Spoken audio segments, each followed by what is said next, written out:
See, we always listen to the media. धन्यवाद। We don't like to bully you and all that. शुरू करें। हाँ जी। आप सबने देखा पिछले कुछ हफ्तों से हर पार्टी का आपने प्रचार देखा, नैरेटिव देखा, संवाद देखा। महाविकास आघाड़ी और कांग्रेस पार्टी का हमेशा एक विश्वास रहा है कि सकारात्मक कैंपेन होना चाहिए, लोगों के मुद्दे जरूर किसी भी कैंपेन और किसी भी प्रचार में आने चाहिए। अब मैं तुलना नहीं करूंगा, आप खुद तुलना कर रहे हैं, रोज देख रहे हैं कि कैसे किसका प्रचार है। राहुल गांधी जी ने, मल्लिकार्जुन खड़गे साहब ने, हमारी पूरी पार्टी ने हमेशा ये प्रयास किया है कि मुद्दों पर आधारित प्रचार हो और मुद्दों पर आधारित ही सरकारें चलें, मुद्दों पर आधारित ही राजनीति हो। मैं ज्यादा समय नहीं लूंगा, मैं राहुल गांधी जी से आग्रह करूंगा कि वो इस प्रेस वार्ता को शुरू करें। नमस्कार। I'd like to welcome all of you here. Maharashtra का जो चुनाव है विचारधारा का चुनाव है और 1-2 अरबपति और गरीबों के बीच में चुनाव है। अरबपति चाहते हैं कि मुंबई की जमीन उनके हाथ चले जाए। एस्टिमेट है 1 लाख करोड़ का एस्टिमेट है। 1 अरबपति को 1 लाख करोड़ रुपए देने की बात है। ये बैकग्राउंड मैं आपको दे रहा हूं। हमारी सोच है कि महाराष्ट्र के किसानों को, गरीबों को, बेरोजगार युवाओं को मदद की जरूरत है।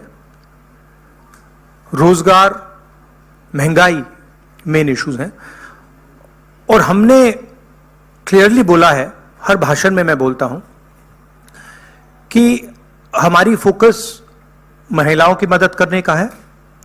3,000 रुपए हर महिला के बैंक अकाउंट में हम डालेंगे। फ्री बस ट्रैवल होगा महिलाओं के लिए। किसानों के लिए 3 लाख रुपए तक का कर्जा माफ होगा। सोयाबीन के 7,000 रुपए प्रति क्विंटल। प्याज के किसानों के लिए fair price committee. Fair MSP कपास के किसानों के लिए। कास्ट सेंसस जो हम तेलंगाना में, कर्नाटक में करवा रहे हैं वो हम महाराष्ट्र में करवाएंगे। हम जानना चाहते हैं और महाराष्ट्र की जनता को बताना चाहते हैं कि किसकी कितनी यहाँ पे भागीदारी है, कितना पार्टिसिपेशन है, किसकी कितनी आबादी है। हम चाहते थे कि दिल्ली सरकार इसको करे। पार्लियामेंट हाउस में मैंने साफ बोला है, नरेंद्र मोदी जी के सामने बोला है कि हम कास्ट सेंसस करवाएंगे। ये देश के सामने सबसे बड़ा मुद्दा है। तकरीबन 50% एस्टिमेट है, 50% पिछड़ा वर्ग है, उनकी कहीं पार्टिसिपेशन नहीं है, सरकार में नहीं है, कॉर्पोरेट इंडिया में नहीं है, मीडिया में नहीं है। 15% दलित हैं, 8% आदिवासी हैं, उनकी भी कोई पार्टिसिपेशन नहीं है। तो कास्ट सेंसस सेंट्रल पिलर है हमारी स्ट्रेटेजी का। हमने पार्लियामेंट हाउस में मैंने कहा है 50% रिजर्वेशन की दीवार भी हम तोड़ देंगे। वो भी प्रधानमंत्री करना नहीं चाहते हैं। हेल्थ इंश्योरेंस का हमारा यहाँ एक स्कीम है जो राजस्थान में बहुत सक्सेसफुल था। 25 लाख रुपए का स्वास्थ्य बीमा गरीब लोगों को, किसानों को, मजदूरों को, बेरोजगार युवाओं को ऑपरेशन की जरूरत हो, दवाई की जरूरत हो, एमआरआई की जरूरत हो, जो भी मेडिकल फैसिलिटीज की जरूरत हो, 25 लाख रुपए तक की फैसिलिटी हमारी सरकार प्रोवाइड करेगी। और फाइनल जो युवा हैं, जो नरेंद्र मोदी जी की पॉलिसीज ने, नोटबंदी ने, जीएसटी ने जिनको बेरोजगार किया है, उनके लिए अनएम्प्लॉयमेंट अलाउंस 4,000 रुपए का मंथली और 2.5 लाख जो सरकारी नौकरियां हैं उनको हम कमिट कर रहे हैं कि उनको हम आपके हवाले करेंगे। तो ये हमारा प्रोग्राम है। मेन इशू वही है। एक तरफ अदानी जी खड़े हैं, धारावी पे निशाना है। महाराष्ट्र की जो धन है उस पर निशाना है। मुंबई के नेचर को चेंज करने का लक्ष्य है। और दूसरी तरफ हमारे किसान, मजदूर, युवा जो एस्पायर कर रहे हैं, जो सपना देख रहे हैं, जिनका सपना हर रोज महाराष्ट्र की सरकार तोड़ रही है। तो ये लड़ाई है। Thank you. एक एक करके मैं अभी बता रहा हूं। एक मिनट, बिल्कुल अभी आपने बड़ा अच्छा व्यवस्थित रखा। इससे पहले आप सवाल शुरू करें, राहुल जी से मैं आग्रह करूंगा कि आपके सामने कुछ और भी कुछ ऐसा एक सेकंड, वो क्या था? व्हाट वाज द नारा दैट मोदी जी गेव? क्या है? एक है तो सेफ है। हाँ, यस, दैट वाज। ये देखिए, इधर लाइए भैया इसको।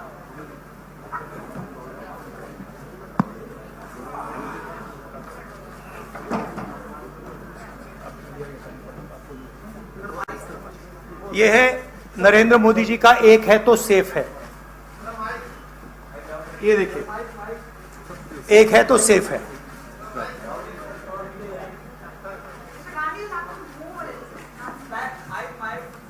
Oh it's heavy. ये इसमें एक है तो सेफ है, ये नरेंद्र मोदी जी की महाराष्ट्र सरकार की स्ट्रेटेजी है। हम आपको ये दिखाना चाह रहे हैं। मुश्किल खुलता है ये पकड़िए। ये देखिए, एक है तो सेफ है, देख लीजिए। और ये स्ट्रेटजी का लक्ष्य है, देखिए, एक है तो सेफ है। धारावी का मैप है, ये भी दिखा दीजिए। दूसरा पोस्टर दीजिए। ये एक लाख करोड़ रुपए का धंधा चल रहा है। ये आप देखिए, हमारे प्रधानमंत्री जी और अदानी जी एक साथ खड़े हैं। एक है तो सेफ है, और ये लक्ष्य है। तो उन्होंने अपना नारा दिया है, हम उनका थोड़ा नारे को आपको समझाना चाहते थे। धन्यवाद राहुल जी। ये अच्छा है, इसको पीछे रखेंगे। अच्छा, वो पोस्टर भी लगा दो साइड पर, पकड़ लो। एक इस साइड पकड़ लो, बताइए भैया। एक सेकेंड, आलोक देशपांडे, इंडियन एक्सप्रेस। राहुल जी, आप हमेशा कहते आए हैं कि महाराष्ट्र के डीएनए में कांग्रेस है। तो जब से ये इलेक्शन का मुद्दा चुनाव शुरू हुआ, तब जब विकास का मुद्दा था, तो आज वो आगे कटेंगे तो कटेंगे, वोट जिहाद इन मुद्दों पे आगे रुक गया है। तो क्या आपको लगता है कि इन सारी स्लोगन्स की वजह से महाराष्ट्र के डीएनए को नहीं, काम उनका होने जो वाला है? स्लोगन, मेन जो स्लोगन है, एक है तो सेफ है, वो मैंने इतनी अच्छी तरह आपको दिखाया है, उसको समझाया है कि एक है तो सेफ है। एक कौन है? एक नरेंद्र मोदी जी हैं, अदानी जी हैं, अमित शाह जी हैं। सेफ है तो कौन सेफ है? अदानी जी सेफ हैं। कष्ट किसको होगा? धारावी की जनता को होगा। नुकसान किसका होगा? धारावी की जनता को होगा। जो हिंदुस्तान की स्मॉल और मीडियम इंडस्ट्रीज हैं, जिसका एक चिन्ह धारावी है, उसको एक व्यक्ति के लिए खत्म किया जा रहा है। तो लड़ाई यही है। नारा उन्होंने दिया, हमने आपको समझा दिया। इस इलेक्शन का नारा मोदी जी ने दिया है, और बिल्कुल सही नारा है। एक है तो सेफ है।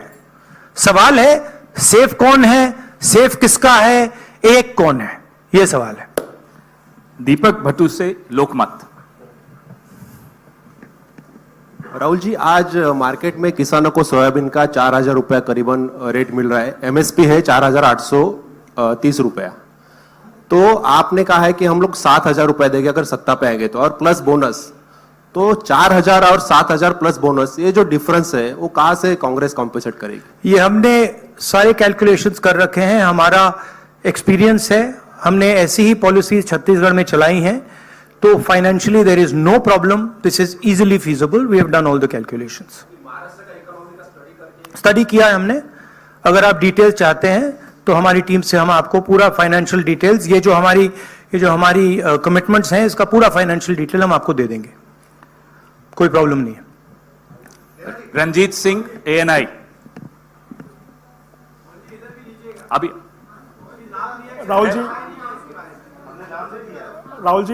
जी गुड मॉर्निंग। मैं रंजीत, ANI से।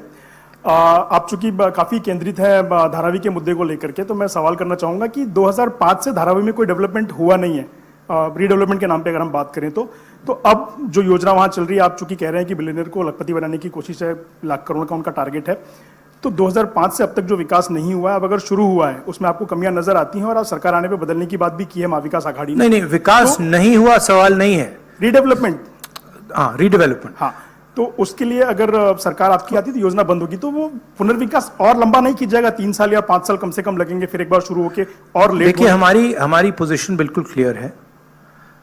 ये जो जमीन है, जो लोग धारावी में रहते हैं उनकी जमीन है, वो उस पे सालों से रह रहे हैं, वहां पे वो काम करते हैं, स्मॉल और मीडियम बिजनेसेस का हब है।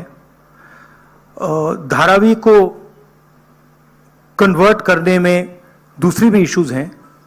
मैंग्रोव्स की जो जमीन है वो छीनी जा रही है, यहां पे बाढ़ आती है, ज्यादा आएगी, लोगों को नुकसान होगा, और पूरा का पूरा काम एक व्यक्ति की मदद करने के लिए है। That is our objection. Our objection is that it is unfair, it is being done, the entire political machinery is being twisted to help one person. We are not convinced about how the tendering process was worked out, and we are absolutely convinced that this is theft of Dharavi land, and it is being handed over to one person. इसी व्यक्ति को देश के airports दिए जा रहे हैं, इसी व्यक्ति को डिफेंस की पूरी मैन्युफैक्चरिंग की इंडस्ट्री दी जा रही है, इसी व्यक्ति को पोर्ट्स दिए जा रहे हैं, इसी व्यक्ति को धारावी दिया जा रहा है, इसी को मुंबई का एयरपोर्ट दिया जा रहा है। और मैंने यहां पे आपको क्लियरली दिखाया है कि पुराना रिश्ता है प्रधानमंत्री का। तो ये अदानी जी अपने आप नहीं कर सकते हैं। Without clear support of the prime minister of India, Dharavi can not be taken away from the people of India. तो ये हो रहा है यहां पे, और ये चुनाव का मुद्दा है, बैकग्राउंड में है, फोरग्राउंड में है। यही मुद्दा है कि महाराष्ट्र का जो धन है वो महाराष्ट्र की जनता को मिलेगा, महाराष्ट्र के लोगों को मिलेगा, या फिर एक व्यक्ति को मिलेगा। और मैंने यहां प्रोजेक्ट्स के बारे में बोला है, मेरे पास लिस्ट है जो प्रोजेक्ट्स महाराष्ट्र के थे, जो आपसे छीनकर, महाराष्ट्र के युवाओं से छीनकर दूसरे स्टेटों में गए हैं। मैं लिस्ट पढ़ना चाहूंगा, और टोटल इसकी जो वैल्यू है, महाराष्ट्र के युवाओं को मालूम होना चाहिए कि आपकी सरकार क्या कर रही है। वेदांता का फॉक्सकॉन सेमीकंडक्टर प्लांट जो था, 1 लाख युवाओं को महाराष्ट्र में रोजगार मिलता, 1.5 लाख करोड़ रुपए की इंडस्ट्री है का प्रोजेक्ट था, यह आपसे छीन लिया गया है। टाटा एयरब्रश प्रोजेक्ट, 6,000 युवाओं को हाईली टेक्निकल रोजगार मिलता, 1.8 लाख करोड़ रुपए का प्रोजेक्ट है, यह आपके हाथों से छीन लिया गया है। IPhone manufacturing plant, 75,000 jobs Maharashtra के युवाओं को मिलते, 2 लाख करोड़ रुपए का प्रोजेक्ट था, यह आपके हाथ से छीन लिया गया है। International financial service centre, 2 lakh युवाओं को रोजगार मिलता, 1.63 लाख करोड़ का प्रोजेक्ट है, यह आपके हाथ से छीन लिया गया है। गेल पेट्रोकेमिकल प्रोजेक्ट, 60,000 करोड़ का प्रोजेक्ट है, 20,600 युवाओं को रोजगार मिलता, यह आपसे छीन लिया गया है। बल्क ड्रग पार्क, 80,000 युवाओं को रोजगार मिलता, 3,000 करोड़ का प्रोजेक्ट है। सेमीकंडक्टर प्लांट्स, 90,000 करोड़ के प्रोजेक्ट्स हैं, 3 लाख युवाओं को रोजगार मिलता। टोटल 5 लाख युवाओं के जो जॉब्स हैं वो आपसे छीने गए हैं। महाराष्ट्र के युवाओं, आप इस बात को समझिए, धारावी की जमीन छीनी जा रही है। मोदी जी सामने बोल रहे हैं, एक हैं तो सेफ हैं, अदानी जी को दी जा रही है। 7 लाख करोड़ रुपए के प्रोजेक्ट्स आपसे छीने गए हैं। और 5 लाख युवाओं को रोजगार मिल सकता था, वो आपसे लिया गया है और दूसरे प्रदेशों में गया है। यह रिकॉर्ड है,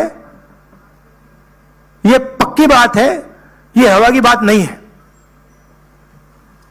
अनन्या गुप्ता, और पीटीआई। अगर आप इसके डिटेल चाहते हैं तो हम आपको सबको डिटेल्स दे सकते हैं। महाराष्ट्र के युवाओं, आप ये बात समझिए, आपसे आपकी सरकार, महाराष्ट्र की सरकार रोजगार चोरी कर रही है। Sir, if we see the tendering process, it is stated that everyone will get houses in Dharavi who are staying over there. So how do you claim and justify that people will get Everybody houses? everybody knows how Adani tendering process works. The whole country knows it.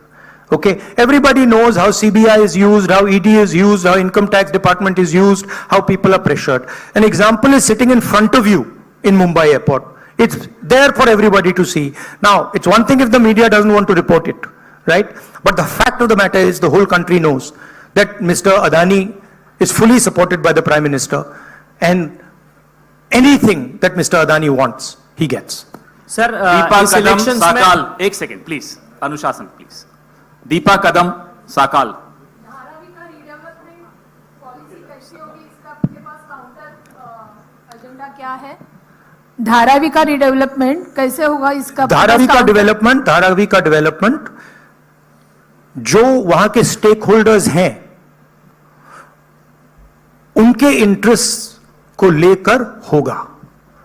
आज उनके interest को परे किया जा रहा है, उनके interest को निगेट किया जा रहा है और इनके इंटरेस्ट को पूरा सपोर्ट दिया जा रहा है। और सिर्फ धारावी की बात नहीं है, दूसरी जमीन की बात है, मैंग्रोव्स की बात है, मुंबई की फ्लडिंग की बात है। तो ये सिंपल चीज नहीं है कि भाई सिर्फ धारावी जा रहा है, ये बड़ा कॉम्प्लिकेटेड डिसीजन है। और हम चाहते हैं कि जो धारावी के स्टेक होल्डर्स हैं और मुंबई की जनता का इसका फायदा हो। तो जो भी होगा स्टेक होल्डर्स से पूछकर, स्टेक होल्डर्स के पार्टिसिपेशन के साथ होगा, एक व्यक्ति के लिए सारे रूल्स तोड़कर नहीं होगा। राजू सोनवने, एबीपी माझा।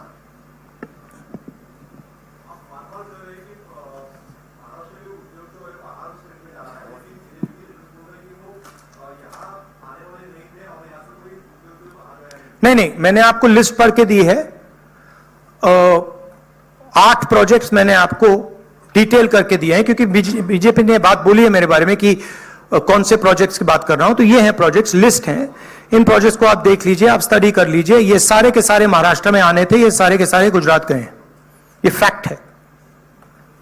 लास्ट और ये हर महाराष्ट्र के युवा को मालूम होना चाहिए कि आपकी जमीन अदानी जी को दी जा रही है, आपका फ्यूचर अदानी जी को दिया जा रहा है। और यहां पे जो 8 प्रोजेक्ट्स हैं, जो पूरे महाराष्ट्र के युवाओं के फ्यूचर के प्रोजेक्ट्स थे, वो सब छीन कर आपसे दूसरे स्टेट में चले गए। राहुल जी अक्षय, एक सेकेंड, ऐसा राहुल जी ऐसे नहीं भैया एक एक करके एक प्लीज। एक करके, अभी वो कहीं नहीं जा Thank रहे you. जब तक आप। अक्षय मानकणी, नहीं, टीवी 9 मराठी। राज्य में विधानसभा इलेक्शन चालू है, बट देवेंद्र फडणवीस बोल रहे हैं कि ये धर्मयुद्ध अभी खेलना पड़ेगा, क्योंकि सज्जाद तोमानी जो मुस्लिम पर्सन लॉ बोर्ड के प्रवक्ता है, उनकी एक ऑडियो क्लिप, देखिए बीजेपी को डिस्ट्रैक्ट करने की आदत है। मैंने आपसे कहा कि मेन मुद्दा रोजगार का है, उसके बाद मैंने आपको ये 8 प्रोजेक्ट्स की लिस्ट दी, राइट, जो डिटेल कर रहे हैं कि 7 लाख करोड़ के प्रोजेक्ट्स यहां से गए और 5 लाख युवाओं को जो रोजगार मिलना था वो महाराष्ट्र की सरकार ने यहां से भेज दिए। धारावी की जमीन की बात की, 1 लाख करोड़ रुपए की वैल्यू है, महाराष्ट्र की है, मुंबई की है, मुंबई के लोगों की है, वो आपके सामने छीनी जा रही है। जो स्टेक होल्डर्स हैं उनको परे किया जा रहा है, ठीक है। किसानों को सही दाम नहीं मिलता है, बेरोजगारी बढ़ती जा रही है, महंगाई है। अब बीजेपी इन सवालों के जवाब कैसे दे? वो दे ही नहीं सकती है, तो डिस्ट्रैक्ट तो करना ही पड़ेगा, कुछ ना कुछ तो करना पड़ेगा, मगर डिस्ट्रैक्शन होगा नहीं। लास्ट क्वेश्चन, साहिल जोशी। राहुल जी यहां पर है, राहुल जी यहां पर है। भैया last question please. Rahul ji यहाँ पर है, किसको दे रहे हैं? साहिल साहिल साहिल यहाँ पर जोशी। सर यहाँ पर सर कल जो महाविकास आघाड़ी की रैली हुई थी वहां पर उद्धव ठाकरे ने कहा कि अगर उनकी सरकार आएगी तो सबसे पहला काम वो ये करेंगे कि अडानी का टेंडर रद्द करेंगे। क्या आपको लगता है कि आप और शिवसेना यूबीटी इस बात पर ज्यादा पॉलिटिकली अलाइंड है, आइडियोलॉजिकली आप ज्यादा अलाइंड है? कल आपके ट्वीट का भी उन्होंने जिक्र किया था जो आपने बाला साहब ठाकरे के इस पर किया था, तो आपको लगता है कि आप दोनों ज्यादा अलाइंड है इस चीज नहीं, पर? देखिए सिंपल सी बात है,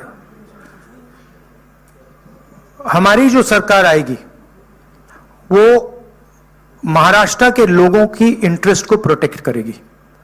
जो धारावी में हो रहा है वो महाराष्ट्र की जनता के इंटरेस्ट के खिलाफ है, वो धारावी के जो रेजिडेंट्स हैं उनके इंटरेस्ट के खिलाफ है, वो मुंबई के जो रेजिडेंट्स हैं उनके इंटरेस्ट के खिलाफ है। हम महाराष्ट्र के, मुंबई के और धारावी के जो रेजिडेंट्स हैं उनके इंटरेस्ट को प्रोटेक्ट करेंगे, इसीलिए हम एक साथ खड़े हैं। और जो उद्धव जी ने कहा है वो सही है और उसका मैं सपोर्ट करता हूं। धन्यवाद राहुल जी, आप सबको बहुत बहुत धन्यवाद। सर, फिर आएंगे, बहुत जल्दी आएंगे। सर 23 तारीख के बाद फिर आएंगे। धन्यवाद। Thank you. सुनिए भैया एक सेकंड मुझे बोलने दीजिए, मुझे बोलने दीजिए प्लीज। एक सेकंड, मुझे बोलने दीजिए। एक सेकंड। सो थैंक यू, आप सबका बहुत बहुत धन्यवाद। आगे भी जाना है, देखिए लास्ट में क्या? मुझे झारखंड जाना है।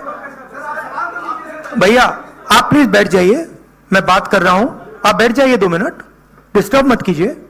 हाँ, तो आप सबका मैं धन्यवाद करता हूं। मुझे झारखंड में भी ऐसा ही प्रेस कॉन्फ्रेंस करना है और टाइमिंग की थोड़ी इशू है, तो मैं आप सबका धन्यवाद करता हूं। और इन चीजों के बारे में आपके और सवाल हो तो हमारी टीम यहां है, जो भी आपके सवाल होंगे वो डिटेल आपको दे देंगे। Thank you very much.